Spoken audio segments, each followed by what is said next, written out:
అందరికీ నమస్తే, నేను మీ Ashok Kumar. Welcome to our channel. ఈ స్క్రీన్ పైన ఈ విషయం చూస్తే మనకు సూటిగా మ్యాటర్ ఏం చెప్పబోతున్నా అనేది మీకు అర్థమవుతుంది. ఒక్కసారి ఈ వీడియో ప్లే చేసి చూద్దామండి.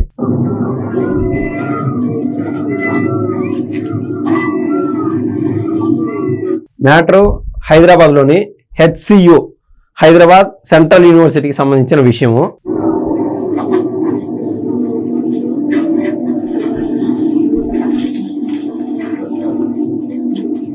మొత్తం 62 జేసీబీలు, 53 డిటెన్షన్లు, ఇవన్నీ పోయి 400 ఎకరాల పైన పోయి పడి అక్కడ అనేక చెరువులు ఉన్నాయి, చెట్లు, అక్కడ జింకలు, నెమళ్ళు. మనం ఇక్కడ హైదరాబాద్ పరిసరాల్లో ఉండేవాళ్ళు, ముఖ్యంగా జూబ్లీ హిల్స్, బంజారా హిల్స్ దగ్గర ఉండేవాళ్ళు, అది వాకబుల్ కాకున్నా కూడా కేబీఆర్ పార్క్ శాంపుల్ ఎగ్జాంపుల్ అండి. డబ్బులుండి లేక మెంబర్షిప్ తీసుకొని లేని వాళ్ళు కూడా ఇరుపక్కల 1 కిలోమీటర్ అట్ట బావచ్చు, ఇట్ట బావచ్చు. అంటే పూర్వం ఉన్నటువంటి ప్రభుత్వాలు జనావాసం కోసము, ఆ ఆక్సిజన్ లెవెల్ కోసము అక్కడ ఏర్పాట్లు చేశాయి. అటు 1 కిలోమీటర్, ఇటు 1 కిలోమీటర్ నడిచేలేదానికి ప్రశాంతంగా భార్యాబిడ్డలతోనో లేదా వాళ్ళ అమ్మ నాన్నతోనో పోయి ఆక్సిజన్ లెవెల్ కోసం అదే పనిగా కేబీఆర్ పార్క్ చుట్టూరు తిరుగుతూ ఉంటారు. వాళ్ళ ఇళ్ళలో ఏమన్నా ఏసీ పెట్టుకోలేకనా సపోజ్ చేసి ఏసీలు పెట్టుకోవచ్చు. అంటే పెరుగుతున్న కాలుష్యంతో పాటు, పెరుగుతున్న సమాజంతో పాటు ఈ బిల్డింగ్లు పెరగడం వల్ల వాయు కాలుష్యం పెరిగిపోయి తెలియకుండానే డైలీ వారి జబ్బులు మన ఒంట్లో చేరిపోతూ ఉన్నాయి. వీటిని నిర్మూలించే క్రమంలో బయట పల్లెటూర్లకు పోలేక హైదరాబాద్ లో ఉండేవాళ్ళు, అటు సాఫ్ట్వేర్ ఇంజనీర్లు కావచ్చు, ఏదైనా డాక్టర్లు కూడా కావచ్చు, ఈ కేబీఆర్ పార్క్ చుట్టూరు తిరుగుతూ ఉన్నారు. అందరికీ అర్థమవుతుందని ఒక కేబీఆర్ పార్క్ గురించి చెప్పినాను. ఇంకా HCU యూనివర్సిటీ గురించి చెప్పాలంటే, హైదరాబాద్ సెంట్రల్ యూనివర్సిటీ, ఈ యూనివర్సిటీకి దాదాపు 1650 ఎకరాలు ఉన్నది. ఏ కాలంలోనో ఏ ప్రభుత్వంలోనో దాదాపు 400 ఎకరాల మేర ప్రభుత్వానికి సంబంధిస్తుంది భూమి అని చెప్పినారు. అయితే అమ్ముకోమనే మీరు అనుకోవచ్చు సార్, రేవంత్ రెడ్డి గారు, నేను ఓపెన్గా చెప్తున్నాను, మీరంటే నా జీవితంలో ఏ ఒక్కసారి కనీసం నా పక్కనుండే స్నేహితుడితో కూడా రేవంత్ రెడ్డి ఇందులో తక్కువ అనే మాట అనలా. నా జీవితం అంతా మీరంటే చెప్పలేనంత అంత ప్రేమ, ఒక దేవుడిలాగా చూసా ఉంటాను నేను. వాస్తవంగా సార్, ప్రతి ఒక్కరు మిమ్మల్ని వాళ్ళు వీళ్ళు, ఒక సినీ ఇండస్ట్రీ వాళ్ళు వీళ్ళు మిమ్మల్ని ఆడిపోసుకుంటా ఉంటే తట్టుకోలేకపోతాం. అసలు సబ్జెక్ట్ ఏంద్రా అని డెప్త్ వెళ్ళి చూస్తే ఇక్కడ ఏడుస్తున్నటువంటి నెమ్మళ్ళ సార్ బాధాకరంగా ఉంటుంది. ఏడుపు వస్తుంది ఒక పక్క ఊహించుకుంటా ఉంటేనే. ఆక్సిజన్ లెవెల్ కోసం మన కరోనా వచ్చినప్పుడు చచ్చిపోయినారు జనాలు. ఆక్సిజన్ అందక ఒక్కొక్క సిలిండర్ 48,000 రూపాయలు పెట్టి కొనుక్కొచ్చుకున్నారు. అది దొరక్క బ్లాక్ లో దొరికినా కూడా అవకాశం లేదు ఆ రోజున తెచ్చుకోవడానికి ఆక్సిజన్ సిలిండర్. ఆ రోజు అర్థమైంది ఏంటంటే, చిన్న సిలిండర్ అనేది తెచ్చుకోవాలో తల్లిదండ్రులు లేకుంటే అవ్వాతాతలో మన ఊర్లో ఉండే బంధువుల కోసం బతికించుకోవడం కోసం ఆక్సిజన్ సిలిండర్ ఉండాలని చెప్పి ఆ రోజు వచ్చింది నాకు ఆలోచన. ఆక్సిజన్ సిలిండర్ కూడా ఇంట్లో తెచ్చిపెట్టుకున్నా. అంటే మన సమయం కానప్పుడు ఎంత మేర విపత్తు వస్తే ఊహించుకోవాలి, అది ఎంత భయంకరంగా ఉంటుందో. అటువంటిది ఇప్పటికీ మీ చేతలో ఉంది సార్. మీరు ఎన్ని ఎకరాలు, ఒకవేళ 10 ఎకరాలు దోసారా, 20 ఎకరాలు దోసారా, 40 ఎకరాలు దోసారా పక్కన పెట్టండి. మొన్న మధ్య నారా లోకేష్ గారు కాశీనాయన ఆశ్రమానికి సంబంధించి, ఆంధ్రప్రదేశ్లోని బద్వేల్ నియోజకవర్గంలో కాశీనాయన ఆశ్రమానికి సంబంధించి అనుకోకుండా అటవీ ప్రాంతంలో ఉన్నటువంటి కాశీనాయన ఆశ్రమంలో భోజన వసతి కల్పించే కాడ షెడ్లు తోసేసిన తర్వాత ఇమ్మీడియట్ గా భేషజాలకు పోకుండా, గతంలో సార్ జగన్మోహన్ రెడ్డి గారు ఉండేవాళ్ళు మన ఆంధ్ర రాష్ట్రానికి సీఎంగా, ఎటువంటి భేషజాలకు పోకుండా పబ్లిక్ లోకి వచ్చి ఆయన ఫోన్ చేపించి, సారీ క్షమించండి, నా జీవితంలో ఇటువంటి తప్పు చేయను, నాకు తెలియకుండా తప్పు జరిగిపోయింది స్వామి అని ఆయన పెద్ద మనసు అనుకోండి, చిన్న మనసు అనుకోండి, చిన్నపిల్లల మనస్తత్వం అనుకోండి, తప్పు జరిగింది కాబట్టి క్షమాపణ చెప్పినాడు. అసలు అది ఆ భూమి అటవీ ప్రాంతానికి సంబంధించిన భూమి. ఇమ్మీడియట్ గా ఏం చేసినాడు, కేంద్ర ప్రభుత్వానికి ఆ లేఖ రాసి అక్కడి నుంచి పర్మిషన్స్ తెప్పించుకున్నాడు. ఇంకా ఈ ఫారెస్ట్ ఏరియాలో ఉన్నటువంటి ఆ ఆశ్రమానికి ఇండివిజువల్ గా తన ల్యాండ్ తనకు ఉండాలా కాశీనాయన ఆశ్రమానికి అని చెప్పి, ఏదైనా సరే అంటే పబ్లిక్ ఇంట్రెస్ట్ దానికి ఎదురుగా మనం ఎప్పుడు పోకూడదు సార్. గతంలో హైడ్రాకి సంబంధించిన ఒక ఇష్యూ జరుగుతూ వచ్చింది. అప్పటికంటే రేవంత్ రెడ్డి ఎందుకు తప్పు చేస్తాడు, రేవంత్ రెడ్డి అసలు తప్పు చేసే సమస్య లేదు, ఒక మంచి జరిగేటప్పుడు 10 మంది ఖచ్చితంగా ఇబ్బంది పడతా ఉంటారని నేను అనుకున్నాను. మీరేమన్నారు, 4th సిటీ హైదరాబాద్ లో మళ్ళీ 4th సిటీ రాబోతుంది అన్నారు. అంటే అక్కడ నిర్వాసితులందరికీ అక్కడికి పంపించే విధంగా మీరు ఆలోచన చేస్తున్నారు. సో రేవంత్ రెడ్డి గారు ఏ చేసినా సూక్ష్మంగా ఆలోచన చేసి చేస్తారని కూడా నేను అనుకున్నాను. ఈ రోజు వరకు కూడా దాంట్లో నో డౌట్. కానీ వాళ్ళలో కూడా మనం ఒకసారి డెప్త్ వెళ్ళి చూస్తే సార్, ఎన్ని వేల కుటుంబాలు బాధపడతా ఉంటాయో ఈ హైడ్రా వల్ల. దాన్ని మీరు తీసుకెళ్లే విధానం వేరే విధంగా ఉండాల. అది సూచన చేసే శక్తి ఆ వయసు కూడా నా దగ్గర లేకపోవచ్చు కాక, కానీ ప్రభుత్వంలో ఉన్నందున మీ దగ్గర టెక్నికల్ అసిస్టెన్స్ కావచ్చు, లాజికల్ గా ప్రతి ఒక్కటే ఉంటుంది.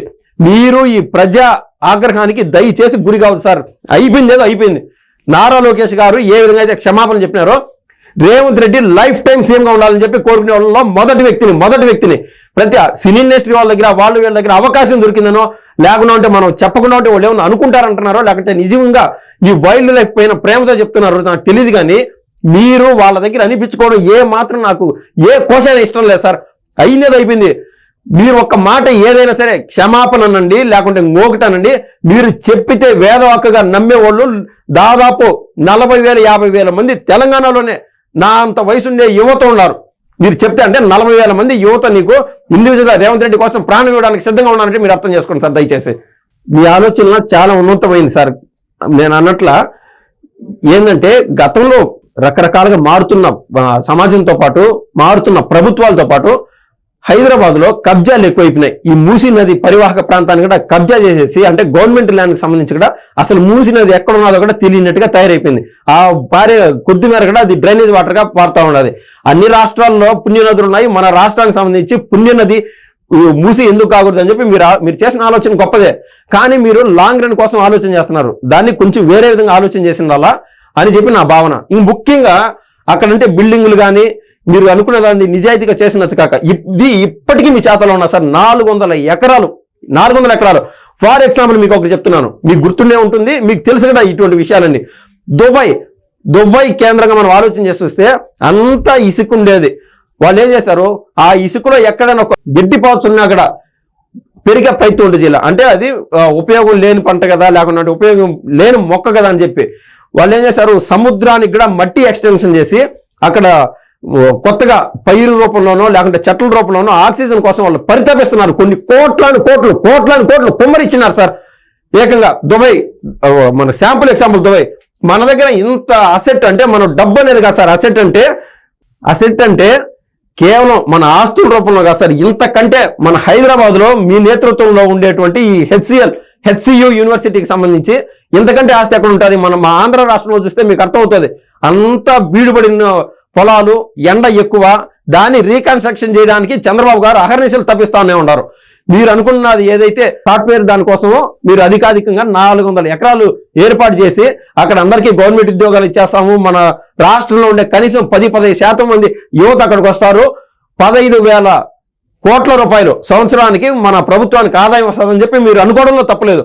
కానీ నల్గొండ అనుకోండి, ఫ్లోరైడ్ ఉండే ప్రాంతం, లేదా కరీంనగర్ వేసుకోండి, లేదా ఆదిలాబాద్, ఇన్ని చోట్ల మీరు అనుకుంటే మీకుండే కాంటాక్ట్స్ బట్టి దేశ స్థాయిలో పవర్ఫుల్ లో దాదాపు 50వ ర్యాంకో 38వ ర్యాంకు కూడా మీ పేరు ఉన్నది. మీరు అనుకుంటే ఎంతో మంది business holders, small scale enterprises ముందుకు వస్తానంటారు. ఈ యువత కోసం ఎక్కడికక్కడ స్మాల్ స్కేల్లో చేస్తారో, లార్జ్ స్కేల్లో చేస్తారో, వెనకబడిన ప్రాంతాల్లో మీకు ఎందుకు సార్ 1000 ఎకరాలైనా ఇచ్చేవాళ్ళు ముందుకు వస్తారు. ఇక్కడ ఎంత కొన్ని కోట్లు పెట్టి అంటే 30,000 కోట్ల రూపాయలు మీకు మిగులుతుందని. కానీ మీరు కేవలం 10,000 కోట్లు పెడితే ఆ మాదిరి మారుమూల గ్రామాల్లో మీకు అవకాశం దొరుకుతుంది. అక్కడ సాధ్యమైనంత నీరు కూడా ఉంటుంది. ఆ నదీ పరివాహక ప్రాంతాలు కూడా మీరు కంపెనీలు పెట్టుకోవచ్చు. ఒక్క అవకాశం సార్. దయచేసి జగన్మోహన్ రెడ్డి మాత్రం భేషజాలకు పోకుండా నేను చెప్పిన విన్నతి దయచేసి ఆలకిస్తారని నా ఆశ సార్. మీకు అగేన్స్ట్ గా ఒక మాట నేను ఈ రోజుకి రాలేదు. నా ప్రగాఢమైన రిక్వెస్ట్, లైఫ్ టైం మీరు సేమ్ గా ఉండాలని చెప్పి నా తపన. భేషజాలకు పోదు సార్, మొహమాట వెళ్ళలేదు సార్. మీరు అనుకున్నారు కరెక్టే, యువత కోసం జాబులు అది ఇది అని చెప్పి. ఇంతమంది ఆడ నెమలు నడుస్తూ ఉంటే ఒక పక్క కళ్ళలో నీళ్ళు వస్తూ ఉంటాయి సార్. నేను చెప్తున్నా కదా, కేబీఆర్ పార్క్ దిక్కు నడిచి వెళ్ళేటప్పుడు ఆ నెమలు చూస్తూ ఉంటే ఎంత ఆనందం, అవి ఎరుస్తూ ఉంటే అంత వినసొంపుగా ఉంటుంది. ఈడ అటువంటి నెమలు ఈడ గోడు ఏడుపు కన్నీరు గారే విధంగా ఉన్నాయి సగటు మనుషులకి. దేశ స్థాయిలో మీరు లైఫ్ టైం మీరు మీ తెలంగాణ కోసం లక్షల కోట్లు సంపాదించి పెట్టండి, పర్లేదు. లక్షల జీతాలు లేకొచ్చే విధంగా ఈ యొక్క యువతను పెంపొందించండి, పర్లేదు. ఈ యొక్క మరొక లైఫ్ టైం మీ పైన ఉంటారు సార్. దయచేసి దీని నుంచి డీవియేట్ అవ్వాలని చెప్పి నా యొక్క ప్రగాఢమైన విన్నపం. ధన్యవాదాలు సార్.